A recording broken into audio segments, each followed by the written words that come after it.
Top quality और consistent performance के लिए सिर्फ सिल्वर पंप नाम याद रखना। આગામી 6 દિવસ હજુ પણ વરસાદની આગાહી વ્યક્ત કરવામાં આવી છે, ત્યારે એ જાણવું જરૂરી બની જાય કે કયા જિલ્લામાં ભારે વરસાદ પડવાનો છે તો કયા જિલ્લામાં મધ્યમ વરસાદ પડવાનો છે। પરંતુ આગામી 6 દિવસ તૈયાર રહેવું પડશે। વિસ્તારથી અમે આપને જણાવીએ કે આખરે કેવી રીતે ક્યાં વરસાદ પડવાનો છે। સિસ્ટમ સક્રિય થઈ છે તેમાં હવે પહેલી વાત 20 મેની કરી લઈએ કે જ્યાં ગીર સોમનાથ, અમરેલી અને ભાવનગરમાં વરસાદની શક્યતા છે, એટલે કે આજે અહીંયા વરસાદ જોવા મળી શકે છે। જે એક સિસ્ટમ સક્રિય થઈ છે તેના કારણે વરસાદી માહોલ જામવાનો છે। ગીર સોમનાથ, અમરેલી, ભાવનગર કે જ્યાં વરસાદની શક્યતા દેખાઈ રહી છે, આ જિલ્લાઓમાં આજથી લઈને 6 દિવસ સુધી વરસાદ પડી શકે છે। ત્યારે ગીર સોમનાથ, અમરેલી અને ભાવનગરમાં વરસાદની શક્યતાઓ દેખાઈ રહી છે અને એ સિવાય અન્ય કેટલાક જિલ્લાઓ છે જ્યાં પણ વરસાદ પડી શકે છે। મહીસાગર, પંચમહાલ, દાહોદ, વડોદરા અને છોટાઉદેપુરમાં પણ વરસાદની શક્યતા છે। આ જિલ્લાઓમાં પણ વરસાદ જોવા મળી શકે છે।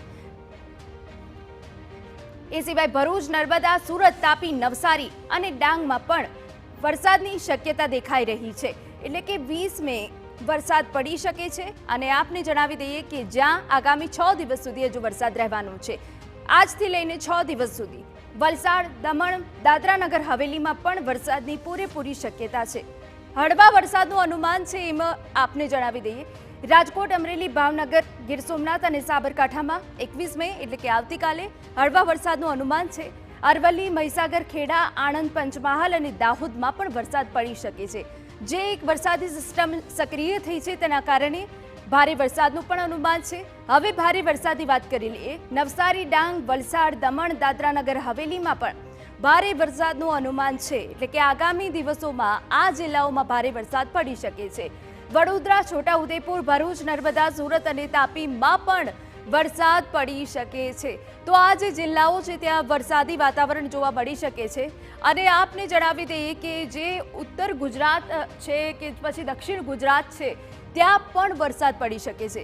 સૌથી વધારે જો અસર પડવાની છે તો જે જિલ્લાઓ આવેલા છે કે જ્યાં અમદાવાદ હોય કે પછી દક્ષિણ ગુજરાત હોય કે પછી ઉત્તર ગુજરાત હોય, મધ્ય ગુજરાત હોય, એટલે કે આખા ગુજરાતને આવરી લેશે આ વરસાદ।